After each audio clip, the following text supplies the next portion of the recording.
Hello, and welcome to HORRORific Tales. In this show, we like to celebrate the creations of independent authors and aspiring writers. Please like, subscribe, and share these videos to help get our friends as much exposure as possible. We'd also appreciate it if you could support our friends by following them on their independent platforms and by purchasing their works. Details on how to do so will be in the show notes. On this episode, we like to take you to see what a grandpa will do to save his shape-shifting granddaughter in Suffer Creek by Eugene C. McLean, Jr.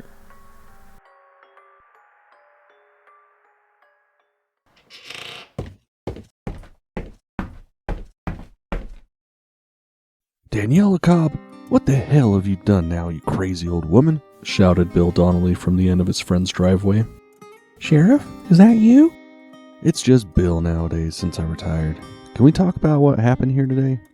Sure, come on in. I just poured up a fresh pot of coffee. Sounds great, Miss Danny. As he takes a few steps towards the old shotgun house, Donnelly turns to the deputies that had followed him to the call and says commandingly, I got this, fellas. You all go on back to the barn. I'll get with you and Buck later. He didn't have to get very close to the dilapidated building before he could see the blood trail from the porch to the nearby underbrush and woods. In the middle of the small bit of the splatter on a roof support column, he could see a bullet hole. After carefully closing the screen door behind him, Donnelly observed aloud, Doesn't look like you're as good a shooter as you used to be, Danny. If I remember correctly, you could pick the eyelashes off a fly at 50 paces.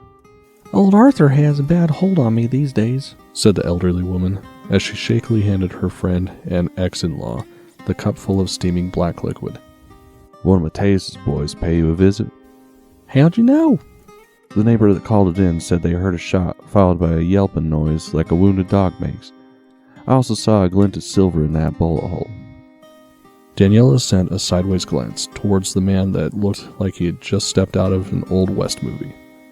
The only thing missing was the tin star on his weathered leather vest. She grinned broadly and said, You always were a lot smarter than you looked.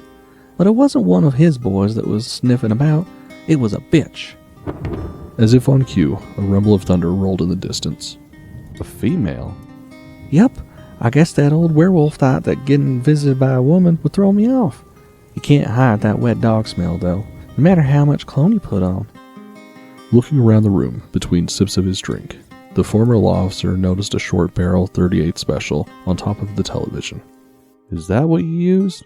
He asked quietly as he nodded his head in the direction of the pistol. That's it. So you have 3 shots left after this one today and the one you killed Josh with? Danny shrugged her shoulders and said matter-of-factly, Couldn't afford more than 5 at a time. I'm just more than a little surprised they could still fire after all these years. A moment of dark silence between the two friends was interrupted by a sudden downpour drumming on the metal roof above them. Shaking his head from the recall of bad memories, Donnelly spoke nervously. That she-wolf couldn't be here because of Phoebe. She's only 12 years old. I don't think that is what Dog Girl was here for. I hope not. I would have thought that so-called pack lord should have given up his recruiting efforts around here after the ass whooping we gave him. Just in case, though, Phoebes will be getting out of school soon. I think I'll pick her up myself and take her to the ice cream parlor for a double dip cone. You're a good granddad, old man. I'll get a hold of Lucas and let him know about what happened. Sounds good. And if you want, I'll bring over my reloading equipment tomorrow and put some fresh sticks in those bullets for you. You may have just been lucky this time. Lorenzo Buck Fuentes had always been Donnelly's choice as his replacement and had fought hard to get him elected sheriff. It had been a squeaker of a contest nevertheless, due in no small part to the pervasive racism in East Texas. Many folks still called the senior deputy at the time a Mexican. It didn't matter that Buck could trace his family history in the area back to having an ancestor who fought and died at the Alamo. It was that tall man with the heavy black mustache that looked up from his cell phone when he saw his mentor striding quickly in his direction. Hey Bill, I was just calling you. What about? Donnelly asked with a concerned hesitation in his voice. Did you hear about this on the scanner? No, I was here to pick up Phoebe and take her for an ice cream treat. Fuentes closed his phone and slid it into its holster before turning his head in the direction of the school's maintenance shed. Donnelly followed the gaze and saw through the open door a large pool of blood that had flowed out of the building and onto the sidewalk outside. Holy shit, Buck. What the hell happened? Fuentes reached up and put his hand on his friend's shoulder before quietly saying, "I really need you to keep it together here, okay, Bill?" Donnelly's mind suddenly put its foot hard onto the accelerator of his nerves as he took a deep breath in and slowly exhaled before asking, Is it Phoebe? "No, it's the janitor, Mr. Jack Davis. Looks like something your old nemesis, the Beast of Suffolk Creek, would have done." What do you mean? His throat was torn out all the way to the spine. That was over 10 years ago. The murders ended when Joshua Cobb's wife punched his ticket with a .38 slug. As he started to further question Buck's evaluation, Donnelly saw an unusually designed backpack propped up against the wall opposite the doorway. Before she had passed away, his wife had made that for their granddaughter, Phoebe. Most of Iron Springs had long ago been reduced by termites to forest litter or crushed by overgrown wisteria vines that had escaped the confines of fence and trellis. A narrow asphalt road had been cut in the 1930s by Conservation Corps bulldozers, but even that was now blocked with fallen trees and washouts. This made travel by foot the last 2 miles of swamp and woodland along the odorous Sulphur, or Suffer, as it was colloquially renamed, Creek, the only option for access to the small ghost town. Trudging through the jungle-like forest was a flashback for Bill Donnelly to his days as a teenager in the Nam. Since humans tended to traverse the existing animal trails, the illegal gardeners and pharmacists who had occupied the area before he and his deputies cleared them out booby-trapped many of those. Tripwires and other similar devices were mostly impractical because the large local fauna, like bears and feral hogs, would constantly be setting them off. This did not preclude cartridge and side-closing Panji traps, such as the Viet Cong used, but these were supplemented with high-tech solutions. Motion detectors would activate cameras with infrared capabilities. Intruders would be spotted and intercepted by the snipers hiding in nearby trees. After an hour of pouring sweat, painful mosquito bites, and bordering on complete exhaustion, Donnelly angrily asks himself, Why the hell doesn't Lucas and his bunch get phone service out here? Or at least a CB radio? He then remembered what his survival, evasion, and escape instructor had taught his troops. If you can't be where your enemies are not, then be where they wouldn't willingly want to go. As he took in a few sips of water from his canteen and a bite of an energy bar, he watched a coral snake quickly slither away through the trees to avoid being stepped on. The deadly venomous reptiles preferred to run because they cannot open their mouths wide enough to deliver their venom, unlike the predominant pit vipers. Only my love for you, Phoebes, could have convinced me to trudge through this hellhole. Built on a hill in 1870, out of local iron ore rocks and cypress, the Shane House had survived the most intact of any man-made structures in Iron Springs. It had not been inhabited by anyone since Charles Shane shot himself in his upstairs bedroom. The wealthy owner of the local sawmill had been inconsolable since his wife and children died of the fever, and it is said that he still wanders about the place.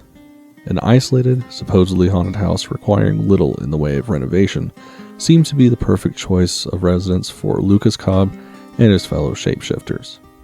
The only female of the group, Mary Shelley, had taken the name of the author of Frankenstein because she had instantly related to the plight of the book's monstrous character.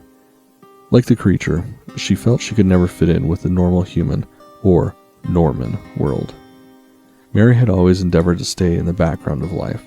Her steel gray eyes that could turn the red-hot color of a demonic predator when she became angry, and the warring emotions they could betray, she hid behind long drapes of blonde hair. It also camouflaged the very reason for her existence. The 20-year-old did not want to believe she was born to be a killer. Her parents had died trying to shield her from those that would force such a thing upon her. It became, however, the future that she, Ben, and Lucas were prepared for. As the werewolf pack lord Matthias tried to convince them before they escaped his clutches, the life they were genetically designed to live. The day's events only reinforced that opinion. She was considering this when, while sitting on the top step of the front porch, she was approached by Lucas Cobb. The group leader walked up to her and asked, "You're home early? Rough day at work?" Gulping down a mouthful of beer from the long-necked bottle that was set down next to her, she simply responded, "Yup." Shaking his long brown hair out from under the blue and white bandana that had held it behind his head, Lucas asked tiredly, "What happened?" "Had to quit my job at the store." "Why?" "My boss and his permanent hard-on. I had to quit before I lost it and strangled the fucker with his own intestines." With a sparkle of mischievousness in his light brown eyes, Lucas said, "At least you didn't choke him to death by shoving his junk down his throat like he did that guy in Seattle. You had better control of your emotions this time." "Yeah, Ben's preaching must finally be having an effect." Speaking of Ben, he and I ran into my mother on our way back from busting that beaver dam. She shot and wounded a werewolf this morning. Jumping to her feet, Mary threw the empty bottle at the wall of the barn, which elicited an angry, "Hey, watch it out there," from Ben, who was inside the building. With a deep guttural growling, she turned to Lucas. "Shit, this place is getting too damn crowded around here." Before the pack's alpha could ask, she lifted her chin to point it in a direction behind him. When Cobb turned and saw Bill Donnelly emerge into the clearing around a clump of live oaks, he spoke in a tone that meant no questions or argument. "Go pick up every little piece of that bottle and put it in the glass recycling bin before someone steps on it."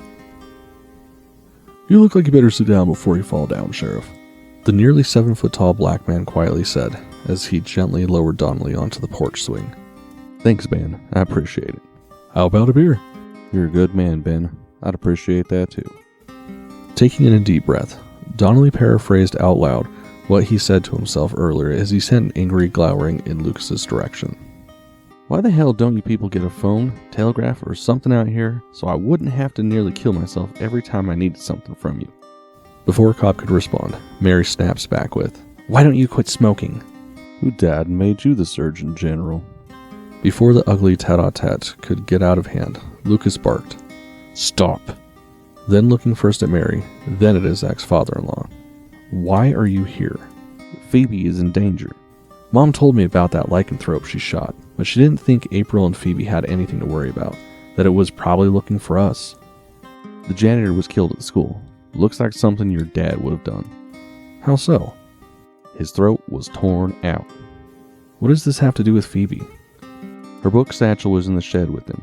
Blood was smeared across the floor leading up to and out the window. We don't think it was her blood, but there were other things. What other things? Lucas hesitantly choked out. Taking a quick swig of the beer Ben had handed to him, Donnelly replied, Davis's pants were down around his ankles, and there was a box of kittens over in the corner. I figure that he lured Phoebes into the shed with the kittens and tried to molest her. What happened after that is the $1 million question. "Damn it," Mary yelled. "I can tell you what happened to Phoebe, because it happened to me." "Shit, no," Lucas growled under his breath. Why? What do you mean? Donnelly asked nervously. After slowly shaking her head, Mary responded, "First, let me ask you this. Did she have any pets at home?" No, April wouldn't allow it with her allergies and all. Then, after a short pause, There was that stray cat that she found hidden in Phoebe's closet a month ago that she had to get rid of. "There you go. She was imprinted then." What does that mean? Lucas explains. A shifter transforms into whatever they are imprinted with. Mary continues the thread of conversation with, "When that son of a bitch messed with her, well, he got what he deserved." Then Ben put a massive arm around Mary's shoulders, and after she sank her face into his chest, he turned to Bill and asked what his fellow shapeshifters hesitated about. "What caused the injuries to the man? Claws or fangs?" Donnelly opened the file pictures in his brain and said, I'm no coroner, but it looked like fangs. The color drained from Lucas's face, and he could barely whisper, "My God, no." Why? What's the deal? Donnelly stuttered. Mary lifted her face, and with eyes streaked with red, she said, "If she tasted human flesh, she's a full-blown werecat now.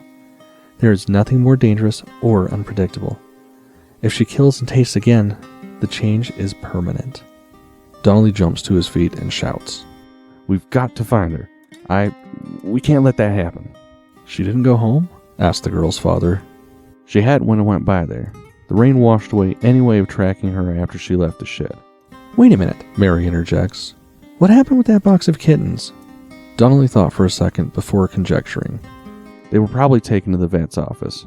Dr. Spaulding. Donnelly assigned Lucas and Ben to take his truck and go immediately to his daughter's house. When Lucas started to object to the plan, he was firmly told, I know that you are the last person in the world April thinks she needs to see right now, but you ought to be there with her anyway, whether she knows it now or not. Ben was to provide an extra layer of security with his size, strength, and hyper-acute senses. That left Mary and Donnelly to be bounced around in her 4x4 down a previously unmapped Moonshiners Road, which ended just over half a mile from their destination. When the truck came to a gear-grinding halt in the parking area of the vet's office, the former sheriff took his .45 Colt out of its holster and shoved it under his seat. Don't you think you might need that? Mary asked in a whisper voice. No. I hope you're right. As stealthily as possible, and with night quickly coming on them, the approach to the building was made to a side door. When Donnelly looked through a small window, he could see Dr. Spradling lying on the floor, disemboweled but barely alive. When he asked, Where is she, Doc? The veterinarian pointed with his last ounce of life towards the stables. Glancing over at Mary, Donnelly bared his teeth and pointed at them. His companion shook her head and used her hands to claw the air. Using more of the primitive sign language, Mary was told to go around and cover the back door while Bill would go through the front. With an unanticipated show of concern, the female shapeshifter smiled and gently laid her head across Bill's and whispered, Be careful. Immediately upon rounding the corner of the horse stalls, Donnelly saw a pair of eyes glowing yellow from the shadows behind a hay bale. From deep in her throat, the monster emitted a rumbling snarl. It's me, baby girl. It's Daddy Bill. Me and Miss Mary are here to help you. An aged, swayback horse beside him backed up deeper into her stall and began stomping its hooves and snorting in nervous apprehension. Donnelly whispered out of the side of his mouth to not unlock his attention from the thing that had replaced the form of its granddaughter and said, Easy, old girl. Over half a century of dealing with the preternatural should have prepared Donnelly for the bone-chilling sight that crawled silently as a shadow into the dim glowing of a nearby lamp, but it didn't. Suddenly, the half-human creature stopped in mid-motion, laid its pointed ears flat and back against the sides of its head, and hissed loudly while bearing a double pair of 3-inch-long fangs. Instinctively, Donnelly had placed his hand on his now empty holster, and that had provoked the threatening reaction from Phoebe. Thinking quickly, he slowly raised his other hand to his neck and lifted up his GIA dog tags out from under his shirt. He hoped that it wasn't just a superstition, that the metal plates had brought him luck all these years. Remember these, Phoebes? Used to play with them when you were just a baby? The werecat only lowered itself closer to the floor and clicked long, curved claws on the cement as it got ready to pounce. Come on, baby girl. It's me. It's Daddy Bill. The amber-colored orbs blinked and were gone just before the monstrosity rose on its back legs, let out a horrific scream, and fell back in painful contortions into the darkness. The plaintive sobs of a little girl spurred Donnelly to run past the equine stall and without thought grab a saddle blanket on his way. When Donnelly carefully peeked over the top of the bell, he saw a completely human Phoebe, bloody and violently shaking, next to a box of mewling kittens. Without a word being exchanged between them, he wrapped the child in the blanket and sprinted her into the night. As soon as the satellite connection was made between Texas and Isla Hirana, Panama, Phoebe turned in a slow circle, with her phone facing away from her. The onboard camera was showing her grandfather and Mary the panorama of her new home. Now that is my kind of hideout, she heard Daddy Bill exclaim. Mary spoke with a hint of awe in her voice. It's beautiful. Why is it called Spider Island? It looks like a tropical paradise to me. Touching the screen of the device, so that her face was now visible, Phoebe answers with a sly grin. It is because of the giant bird-eating spiders that live here. Holy crap! I can deal with just about anything except spiders, declared Mary. Bill shook his head and said, Lordy girl, you just won't do. Looking at the native people talking to April, Lucas, and Ben in the background of Phoebe's transmission, he asks, Are those folks there helping you all deal with your new situation? Oh yeah, we're Jaguars Rock. They even gave me a name in their native language. Really? What is it? Mary asked with a broad smile. It's hard to pronounce, but I'll try. Zukiatl apple. It means flower wing in Nahuatl. Lucas turns around to see that his daughter had finally made contact with Mary and Bill and stepped up to join in the conversation. Hey there, folks. How are things going back there? Donnelly looks at Phoebe and requests, Hey, Phoebes, let me and Mary talk to your dad a little bit before we lose the satellite. Okay, Daddy Bill. I love you. I love you too, sweetheart. As soon as the teenager was out of earshot, Lucas asked, What's up? Bill responds quietly, A couple of things you need to know. Sounds serious. Nothing bad or anything. For one, Buck knows the whole story and help us put to rest the killings of Spradlin and Davis. That's good. Yep, he's even going to take Mary here on as deputy as soon as she finishes her coursework at the community college and goes through the academy up here in Dallas. Lucas's eyebrows rose to his forehead as he looked at Mary and asked, You sure about this? Mary almost gleefully responds, I'm really looking forward to it, especially with another mouth to feed coming on. The hell you say? Bill turns to Mary and says, Show him, darling. Lucas nearly drops the phone. Darling? Yeah, I'm going to need your help with April on this, Donnelly says subversively. Then, as Mary stands up to reveal her very pregnant belly, I may be old, but I'm not dead.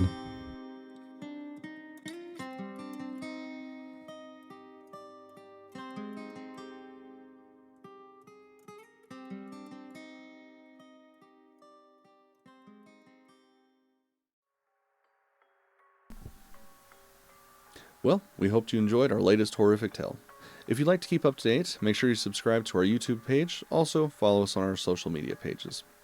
You can also show your support for the channel by going to our merchandise store, picking up some items there. Please also take a moment to support our contributing friends who kindly lend their talents to this show. Check out the links in the description as to how you can do this. Until next time, keep it creepy, keep it horrific.